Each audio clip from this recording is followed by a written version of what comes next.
Hello friends, कैसे हैं आप सभी लोग। उम्मीद करता हूँ सब अच्छे होंगे, खुश होंगे। तो आज मैं फिर हाजिर हूँ आपके सामने एक नया वीडियो लेके। और ये वीडियो है यूकेपीएससी एई में आए गए कंट्रोवर्शियल क्वेश्चंस, रॉन्ग क्वेश्चंस या इनकम्प्लीट क्वेश्चंस को लेके, जिनके आधार पर आप ऑब्जेक्शन अपना दायर कर सकते हैं लोक सेवा आयोग को। तो welcome to my channel civil runway. जिन लोगों ने चैनल सब्सक्राइब किया उनके लिए बहुत बहुत शुक्रिया, और जिन्होंने नहीं किया अभी तक और देख रहे हैं तो प्लीज़ सब्सक्राइब जरूर करें। मैं ऐसे ही जानकारी वाले वीडियो आपके सामने लेकर आता रहूँगा। और जो सब्सक्राइब कर चुके हैं वो बेल आइकन जरूर दबाएं, ओके। और सब्सक्राइब नहीं भी कर सकते हैं तो आप लाइक जरूर कर दीजिएगा। तो जल्दी से बढ़ते हैं। ये पहला पेपर है सिविल इंजीनियरिंग ए का। इसमें कौन कौन से क्वेश्चंस कंट्रोवर्शियल थे एक एक करके डिस्कस करते हैं। सबसे पहले जो मुझे लगता है वो 11वां क्वेश्चन है, ठीक है। Tunnel of a sediment excluder are so design that. इसके दो ऑप्शन थे। मैंने आपको जो राइट ऑप्शन बताया था वो पहला वाला बताया था। लास्ट वीडियो में आपने देखा भी होगा जब मैंने पेपर सॉल्व किए थे। Longest tunnel is for this, नहीं ये वाला, sorry. Longest tunnel is nearest to the canal head regulator. अब मैं आपको ये बताता हूँ कैसे मैंने किया था ये। इसको थोड़ा मैं एक्सप्लेन करने की कोशिश करता हूँ, क्योंकि पहली बार इतना वक्त नहीं था कि जो पूरा एक्सप्लेन कर सकूँ आपको। तो ये देखिए आप, इस तरह से होता है आपका, ओके। ये हेड रेगुलेटर होता है और ये सिल्ट एक्सक्लूडर के नीचे वाली टनल्स होती है। तो हेड रेगुलेटर के सबसे पास वाली टनल सबसे लंबी होती है, ओके। तो सवाल क्या है, देखिए फिर से आप। सवाल ये है कि tunnel of a sediment excluder are so design that longest tunnel is farthest, नहीं, longest tunnel is nearest to the canal head regulator. एक बार और एग्जांपल देखिए, मैंने आपका यूट्यूब भी, गूगल से भी आपको ये करके दिया है। ये देखिए आप, ये देखिए आप, ये कैनाल हेड रेगुलेटर आपको दिख रहा होगा, ये टनल से। तो जो लॉन्गेस्ट टनल है, फिर इसके बाद और छोटी टनल है, फिर और छोटी टनल है, फिर और छोटी टनल है। जो लॉन्गेस्ट टनल आपको दिख रही होगी वो हेड रेगुलेटर के पास होगी, ओके। तो यहाँ से भी क्लियर हो चुका है। एक फिगर और देखिए आप क्लियर करने के लिए। देखिए आप, जनरली जब भी आप कैनाल डाइवर्जन वर्क देखते हैं कहीं पर भी, तो ये वाला हिस्सा आपको दिखाई नहीं देता। आपने अगर कोई बैराज देखा भी होगा, वियर देखा भी होगा, तो ये वाला हिस्सा आपको इसलिए नहीं दिखाई देता क्योंकि जनरली पानी इसके ऊपर ही होता है, ओके। इतना पानी कम आपको मिल जाए कि ये चीज़ आपको देखने को मिले, ऐसा बहुत रेयर होता है। तो जनरली बच्चों का ये कॉन्सेप्ट क्लियर होता नहीं है। जो बच्चे मुझसे पढ़ चुके हैं उन्हें फाइनल ईयर में मैंने एक मॉडल भी बनवाया था कैनाल हेड रेगुलेटर का, जिसमें सारी चीज़ें उस मॉडल पे मैंने एक्सप्लेन करी थी। तो जो बच्चे देख रहे होंगे वीडियो मेरा, मुझसे पढ़ चुके होंगे, तो फाइनल ईयर वालों को ये सब चीज़ें बहुत ढंग से पता होंगी, क्योंकि इसका मॉडल हमने प्रिपेयर किया था। तो यहाँ से भी आप समझ सकते हैं। देखो, ये वाला हिस्सा आपका कैनाल हेड रेगुलेटर है, ये बड़ी वाली टनल है, ये छोटी वाली टनल है, और इस तरह से टनल और छोटी होती चली जा रही हैं। इसका मतलब सीधा सीधा ये है, हम अपने क्वेश्चंस पे वापस आते हैं, कि tunnel of a sediment excluder are so design that longest tunnel is nearest to the canal head regulator. Longest tunnel आपकी कैनाल हेड रेगुलेटर के सबसे नज़दीक होती है। तो इसका बी वाला ऑप्शन सही रहेगा। मैं लिख भी देता हूँ, यहाँ पे ड्रॉ कर लेता हूँ। ये बी वाला ऑप्शन इसका सही रहेगा, और आयोग ने इसका ए वाला ऑप्शन सही दिया है। मेरी आंसर सीरीज डी है, आप ये ध्यान देख लीजिए, ठीक है। अगर आपका भी डी है तो आपको ये क्वेश्चन 11वें नंबर पे मिल जाएगा, अदरवाइज आपको तलाश करना पड़ेगा, ठीक है। तो मेरी आंसर सीरीज डी में जो इसका ऑप्शन दिया है वो ए दिया है, जो कि रॉन्ग है, और इसका सही ऑप्शन होना चाहिए आपका बी वाला option, longest tunnel is nearest to the canal head regulator. और चाहो तो आप लोक सेवा को ये वाली फिगर भी भेज सकते हो, आपको गूगल में आराम से मिल जाएगी। लॉन्गेस्ट टनल आप नियर कैनाल हेड रेगुलेटर यहाँ पे दिख रही है, बुक में भी आपको मिल जाएगा, हो नहीं, ओके। एनीवे आगे बढ़ते हैं। नेक्स्ट क्वेश्चन में जो मुझे गड़बड़ लग रहा है वो क्वेश्चन नंबर आपका 58 है, ओके। 58 में फटाफट पढ़ते हैं।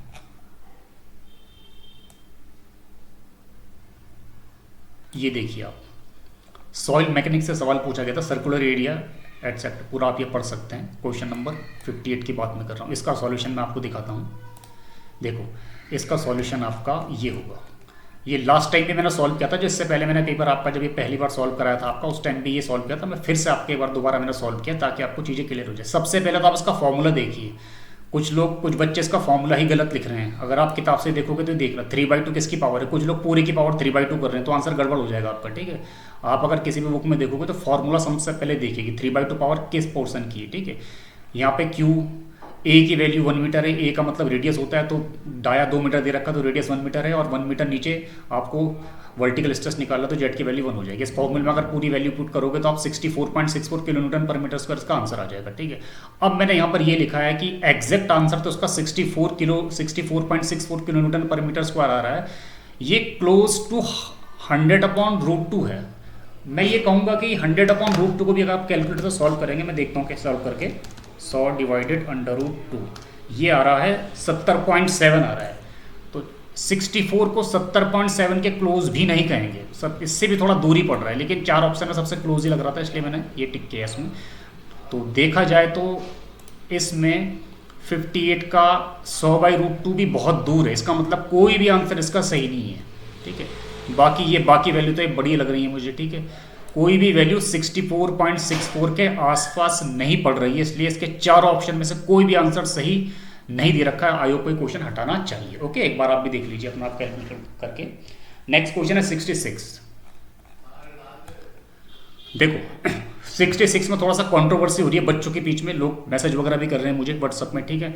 मैं आपको बताना चाहूँगा इसका आंसर मैंने जो पहले सॉल्व कराया था, हो सकता है मैंने 3 बताया हो जहाँ तक मुझे ध्यान आ रहा है, लेकिन अब इसका डिटेल सॉल्यूशन देखिए आप। लोक सेवा आयोग ने इसका आंसर 5 दे रखा है और 5 आंसर इसका सही है, ठीक है। अब 5 आंसर कैसा सही है इसमें आप अपने बेसिक क्लियर कीजिए। कुछ लोग आंसर 5 सही तो निकाल रहे हैं, लेकिन उनकी जो मेथड है सॉल्व करने का, सोचने का तरीका, वो गलत है, क्योंकि थोड़ा सा ये टिपिकल टॉपिक होता है डिग्री ऑफ फ्रीडम वाला, बच्चे समझ नहीं पाते से। इसका आंसर 5 आया है तो कैसे आया है, पहले आप इस बात को देखिए। पर मैंने ऐसा सॉल्व किया है 66। देखिए, काइनेमेटिक इंडिटरमिनेंसी एक्सटेंसिबल, जनरली हो क्या रहा था लास्ट टाइम भी जब मैंने ऐसा सॉल्व किया तो हम इस वाले पोर्शन को छोड़ रहे थे। यहाँ पर कहने का मतलब क्या है, ये देखिए आप, ये वाला हिस्सा है जो हम इसे छोड़ रहे थे। हम सोच रहे थे कि भाई ये बीम यहाँ तक खत्म हो रही होगी, ये थोड़ा सा लापरवाही में हल्का सा इसे थोड़ा सा हमने इसे बढ़ा दिया होगा, ठीक है। बट ऐसा नहीं है बिल्कुल भी, ये डेलिबरेटली बीम को बड़ा बनाया गया है सवाल में, ठीक है। और फिर इसका सॉल्यूशन देखो कैसे निकल के आएगा। एक्सटेंसिबल अगर मान के चलेंगे हम, मैंने दोनों कंडीशन पे सॉल्व किया सवाल को, तब कितनी होगी डिग्री ऑफ फ्रीडम या काइनेमेटिक इंडिटरमिनेंसी, दोनों का एक ही मतलब होता है, पहले तो आप ये समझिए, ठीक है। तब कितनी होगी, यहाँ पे एक यहाँ पर होगी, यहाँ पर एक थीटा होगा और एक हॉरिजॉन्टल डिस्प्लेसमेंट होगा, यहाँ भी एक थीटा रोटेशन होगा और एक हॉरिजॉन्टल डिस्प्लेसमेंट होगा, और यहाँ पे 3 होंगे, यानी कि डेल्टा एक्स भी होगा अगर एक्सटेंसिबल है। बट हमें सवाल पे पहले ही बता दिया गया कि इन एक्सटेंसिबल है। तो अब बाकी मैं पूरा टॉपिक पढ़ाऊंगा तो बहुत लंबा हो जाएगा वीडियो। अगर इस इन एक्सटेंसिबल मान के चलेंगे हम, तब कौन कौन से डिस्प्लेसमेंट पॉसिबल है। इन एक्सटेंसिबल के लिए यहाँ पर केवल एक रोटेशन होगा, हॉरिजॉन्टल डिस्प्लेसमेंट होने का मतलब ही नहीं बैठता क्योंकि ये हिंज है, ठीक है। रोलर सपोर्ट में जनरली एक हॉरिजॉन्टल डिस्प्लेसमेंट भी होता है, बट हमें इन एक्सटेंसिबल कह दिया गया है, ठीक है। इन एक्सटेंसिबल कह दिया गया है, इसका मतलब बीम एक्सटेंड नहीं हो सकती, इसका मतलब ये वाला कैंसिल हो जाएगा, इस वाले को हम नहीं मान के चलेंगे। तो यहाँ पर केवल एक ही डिस्प्लेसमेंट होगा जिसे हम रोटेशन कहेंगे, ओके। तो एक रोटेशन आप यहाँ पर हो गया आपका, एक रोटेशन आपका यहाँ पर हो गया, सिमिलरली एक रोटेशन आपका यहाँ पर होगा। तो 3 डिग्री ऑफ फ्रीडम तो ये हो गई आपकी। फ्री एंड पे कितनी डिग्री ऑफ फ्रीडम होती है, 3 होती है। एक तो रोटेशन हो सकता है फ्री एंड पर, एक डेल्टा एक्स हो सकता है इधर की तरफ, एक डेल्टा वाई हो सकता है। तो theta, delta X, delta Y, 3 rotation हो सकती, 3 डिग्री ऑफ फ्रीडम हो सकती है। बट फिर से मैं कहूँगा इन एक्सटेंसिबल है, तो ये जो डेल्टा एक्स होगा ये हट जाएगा, क्योंकि बीम इन एक्सटेंसिबल है, बीम खींची नहीं जा सकती, एक्सियल डिफॉर्मेशन नहीं हो सकता बीम में क्योंकि दिया गया है इन एक्सटेंसिबल, इसलिए ये वाला कैंसिल हो जाएगा। तो यहाँ पे कितना बचेगा आपका डिग्री ऑफ फ्रीडम, एक तो रोटेशन पॉसिबल होगा और एक डेल्टा वाई नीचे की तरफ जो लगेगा ये पॉसिबल होगा। अब आप पूरा गिन लीजिए कितने डिग्री ऑफ फ्रीडम पॉसिबल है। एक रोटेशन यहाँ पर है, एक रोटेशन यहाँ पर है 2, एक रोटेशन यहाँ पर है 3, यहाँ पर एक रोटेशन है 4 और एक डेल्टा वाई है 5। इसका मतलब इसका आंसर होगा 5 इन एक्सटेंसिबल कंडीशन। क्लियर, एक्सटेंसिबल पूछता तब ये 8 हो जाता। ओके, मुझे लग रहा है क्लियर हो गया होगा काफी। नेक्स्ट क्वेश्चन पे पढ़ते हैं। नेक्स्ट क्वेश्चन आपका 83।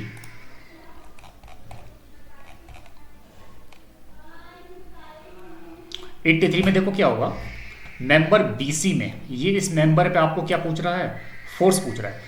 कुछ नहीं करना है, इस पॉइंट पर आप 2 कंडीशन लगाइए, sigma F X is equal to 0। जब आप कोई भी फोर्स निकालते हैं तो ये तो लगाते हैं sigma F X is equal to 0 लगाते हैं, और एक आप लगाते हैं sigma F Y is equal to 0। ठीक है, तो जैसे इस ज्वाइंट पर ये कंडीशन लगाएंगे तो ये 2T है तो ये वाला भी 2T हो जाएगा अंदर की तरफ। ठीक है, यहाँ पर क्या लगाएंगे, इधर तो कोई फोर्स है ही नहीं, इधर भी कोई फोर्स है नहीं। ठीक है, तो मेंबर इस वाले फोर्स से इस मेंबर का पे कोई फर्क नहीं पड़ने वाला। ठीक है, ये वाला फोर्स अगर आपको दिख रहा है तो आप सोच रहे होंगे ये इसके परपेंडिकुलर है, तो इसका कंपोनेंट परपेंडिकुलर डायरेक्शन पे 0 होगा। ठीक है, तो जब ये BC 0 होगा तो BC तो पूछा है मुझसे। ठीक है, चाहे यहाँ से समझो यहाँ से समझो। ठीक है, तो ये आपका 0 हो जाएगा यहाँ पर। तो इसका आंसर मुझे लग रहा है 0 होना चाहिए। अब आयोग ने इसका आंसर 0 के अलावा कुछ और दे रखा है, आप देख लेना क्या दे रखा है, ठीक है। आगे बढ़ते हैं 83 के बाद। 83 के बाद है 132।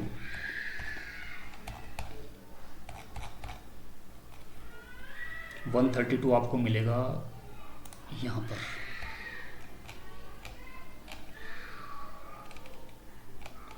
ये देखिए आप 132, ये वाला क्वेश्चन है। What is the percentage loss of pre stress और इंक्रीज स्लिपेज दिया है, बीम की लेंथ दी है, सब क्वेश्चन आप पढ़ सकते हैं, आपके पास भी होगा सवाल। इसका आंसर देखो कैसे निकलेगा। मैंने पहले भी इसे सॉल्व कराया था, पहले भी इसका आंसर बताया था, लेकिन आयोग ने इसका आंसर भी गलत दे रखा है। ये देखिए लॉस ऑफ प्री स्ट्रेस क्या होता है, delta L upon L into E S होता है। डेल्टा एल कितना, स्लिपेज हुआ 4 mm, टोटल लंबाई कितनी थी बीम की 30 मीटर, 30 मीटर को mm में चेंज कर दिया, 2 × 10⁻⁴ ई एस से इसे मल्टीप्लाई कर दिया, तो 26.66 न्यूटन पर mm स्क्वायर इसमें आ रहा है लॉस ऑफ प्री स्ट्रेस, ठीक है। अब इनिशियल स्ट्रेस 1500 न्यूटन पर mm स्क्वायर दे रखा, 26 आपका लॉस हो गया, तो कितना प्रतिशत लॉस हुआ, 26.66 upon 1500 is equal two multiplied by 100, तो 1.76 इसका आंसर आ रहा है। 1.76 ये इसका आंसर आएगा सही। आयोग ने मुझे लग रहा है इसका ये वाला आंसर सही दे रखा, तो ये भी गलत सवाल है आयोग का, ठीक है। नेक्स्ट बढ़िए। इसके बाद 75 क्वेश्चन नंबर 75 पार्ट फर्स्ट में होगा। ये देखिए 75 में देखिए आप, ये है आपका 75। ये सवाल लास्ट टाइम मैंने सॉल्व नहीं किया था, जब मैंने पेपर सॉल्व कराया था आपको, क्योंकि काफ़ी लंबा जा रहा था उस टाइम, आपको जल्दी से आंसर चाहिए होते हैं, तो बड़े बड़े सवाल तो 1-2 थे मैंने छोड़ दिए थे। अब मैंने इसे डिटेल में से सॉल्व किया है। 2 पॉइंट लोड ऑफ 40 किलोमीटर, इतने टन 6 मीटर अपार्ट, क्रॉस से गड्ढा 16 मीटर का, तो बताइए maximum bending moment due to the 60 kilonewton load के नीचे मैक्सिमम बेंडिंग मोमेंट कितना होगा। देखो उसका सॉल्यूशन देखिए आप। सबसे पहले तो ये समझिए आप, ये सवाल आपका मूविंग डायग्राम जो इन्फ्लुएंस लाइट डायग्राम वाला सेक्शन होता है थ्योरी ऑफ स्ट्रक्चर में, वहाँ से लिया गया है। तो आपको पहले ही पता होना चाहिए कि किस तरह से इस तरह के सवालों को सॉल्व किया जाता है, ठीक है।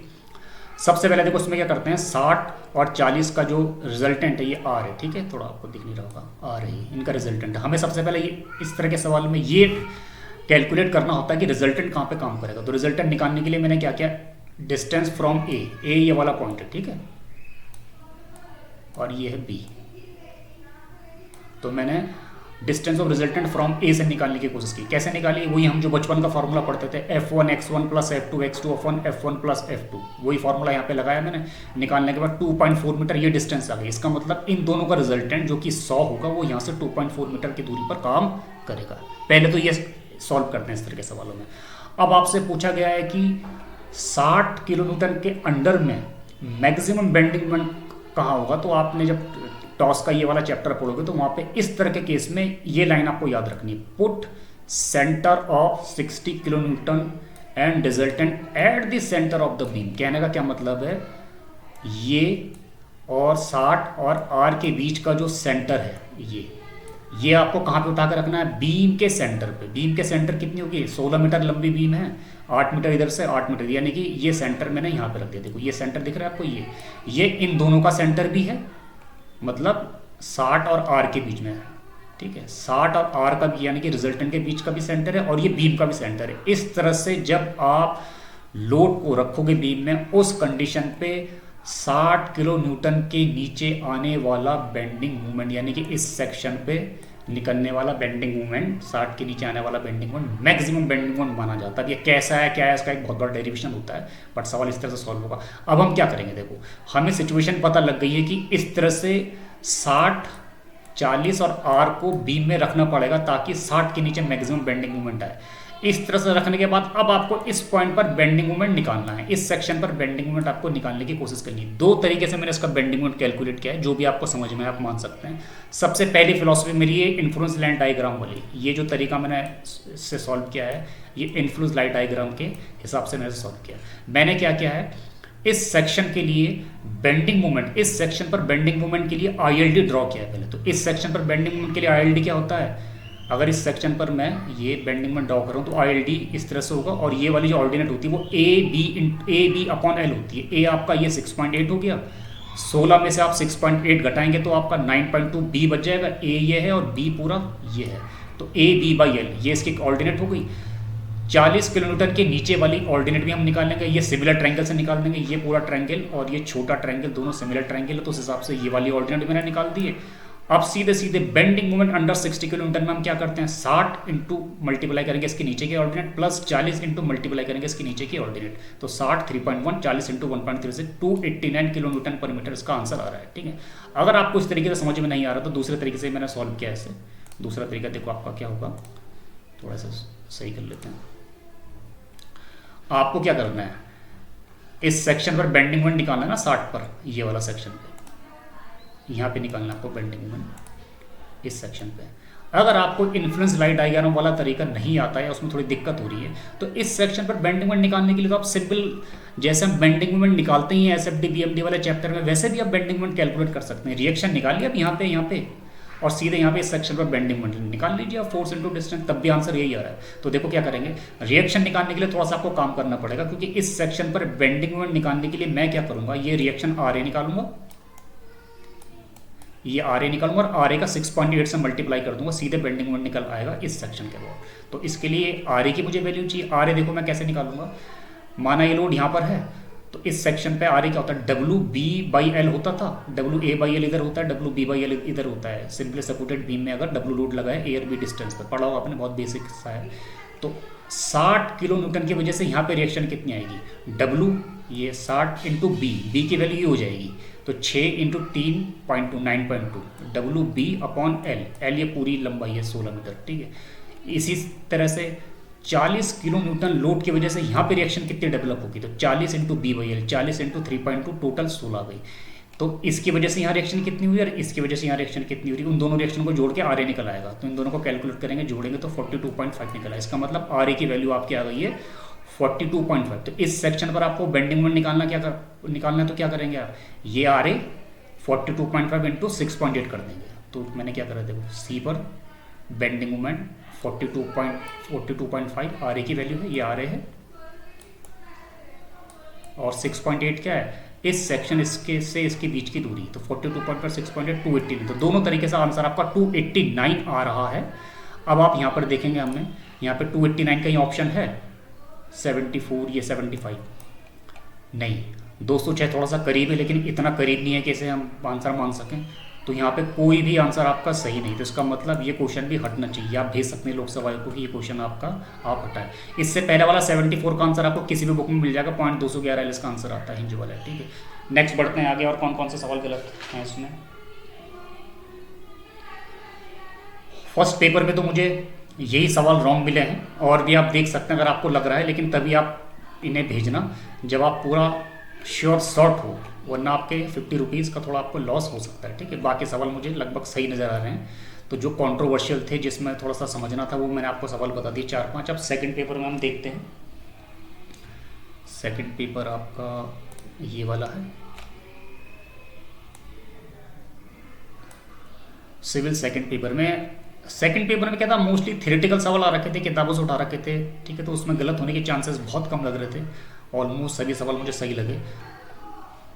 तो इसमें थोड़ा 10वां सवाल देख लीजिए आप। 10वें सवाल में standard design axle load as per IRC, ठीक है, इसका आंसर मैक्सिमम जगह 10.2 ही है। आप गूगल भी करोगे तब भी 10.2 मिलेगा आपको, बुक्स में भी आपको 10.2 मिल जाएगा, बट आयोग ने ये वाला दे रखा है, तो इसका मतलब ये वाला तो मुझे कहीं दिखा नहीं 10.2। पहले भी मैंने आपको 10.2 ही बताया था, अभी भी मैं इसका 10.2 ही बता रहा हूँ आपको। तो एक ये वाला सवाल गलत है आपका। उसके बाद और देखिए 95 मुझे थोड़ा इसमें गड़बड़ लग रहा है, 95 भी मैंने नोट किया है।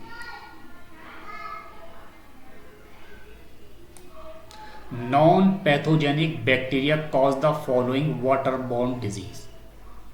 ठीक है, देखो वाटर बॉर्न डिजीज पूछ रखा है, बैक्टीरिया की वजह से पूछ रखा है। ठीक है, इसका आंसर हेपेटाइटिस दे रखा है, लेकिन मैं ये कहना चाह रहा हूँ, मेरा तर्क इसमें ये है कि हेपेटाइटिस का बैक्टीरिया नहीं होता है, हेपेटाइटिस का वायरस होता है, और हेपेटाइटिस के 5 वायरस होते हैं।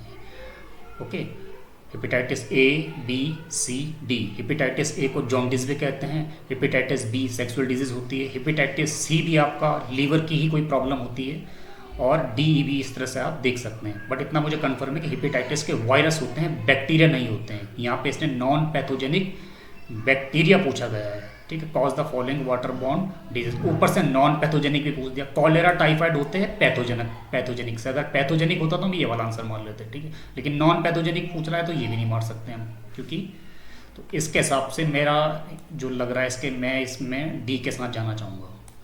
आयोग ने इसे हेपेटाइटिस दे रखा है, लेकिन हेपेटाइटिस कोई बैक्टीरिया नहीं होता, इसका वायरस होता है, इसलिए ये आंसर तो हो नहीं सकता। तो उसका मतलब मोस्ट अप्रोप्रिएट आंसर मुझे यहाँ पर नन ऑफ दीज के साथ में जाऊँगा यहाँ पर।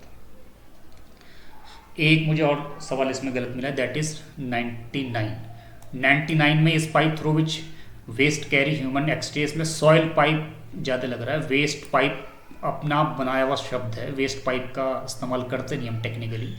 अब कहने को तो आप कह सकते हैं भाई ह्यूमन एक्सक्रीटा जा रहा है तो उसे वेस्ट पाइप बोल दो, लेकिन जो बुकिश लैंग्वेज है, बुकिश लैंग्वेज में सॉइल पाइप ही इसे कहा जाता है, तो मैं सॉइल पाइप के साथ जाना पसंद करूंगा। इसमें बोथ ए एंड बी है, मोस्ट अप्रोप्रिएट मुझे सॉइल पाइप लग रहा है, ठीक है, तो आप चाहें तो उसे भेज सकते हैं, ठीक है। बाकी सवाल मैंने देखे सेकंड पेपर में, लगभग वो आंसर सही है। एक दो सवालों में ऐसा हो सकता है कि 2 आंसर आपके सही आ रहे हों, ठीक है, बट वो इतने स्ट्रॉन्ग नहीं, आपका जो तर्क है, आपके जो लॉजिक है बाकी सवालों में इतने स्ट्रॉन्ग नहीं होंगे लोक सेवा आयोग के आगे कि आप उन्हें गलत साबित कर सको, क्योंकि इजीली लोक सेवा आयोग अपने आंसर को गलत नहीं मानता जब तक उसके पास बहुत एक पुख्ता आपके पास कोई जानकारी ना हो। इसलिए बाकी सवालों में थोड़ा सा कन्फ्यूजन क्रिएट हो रहा है, बट इतना ज़्यादा कन्फ्यूजन नहीं है, इतना ज़्यादा कॉन्ट्रोवर्सी नहीं है कि आप उसे 50 रुपये दे के भेजो, है ना। तो मैं तो इन 3-4 सवालों को ही गलत यहाँ पर मैंने बताया है आपको। आप भी इसे अपने हिसाब से देख लीजिए, मेरे हिसाब से सवाल गलत हैं और लोक सेवा आयोग आप इसे भेज सकते हैं, ठीक है। और रही कट ऑफ की बात, किस तरह से सवाल हटेंगे, किस तरह से मार्किंग होगी, क्या होगी, इसके लिए मैं अलग वीडियो बनाऊंगा 1 या 2 दिन बाद। उसमें फिर से आपको फाइनल कट ऑफ भी बताऊंगा और साथ साथ में आप लोक सेवा आयोग के गलत सवालों के लिए लेटेस्ट क्या रूलिंग चल रही है ये भी मैं आपको बताऊंगा। आई होप आपको वीडियो बहुत पसंद आएगा। प्लीज़ सब्सक्राइब जरूर करें, बहुत सारी जानकारी से भरी वीडियो मैं आपको बनाते रहूँगा, और सब्सक्राइब के साथ लाइक भी करें। Okay, thank you very much.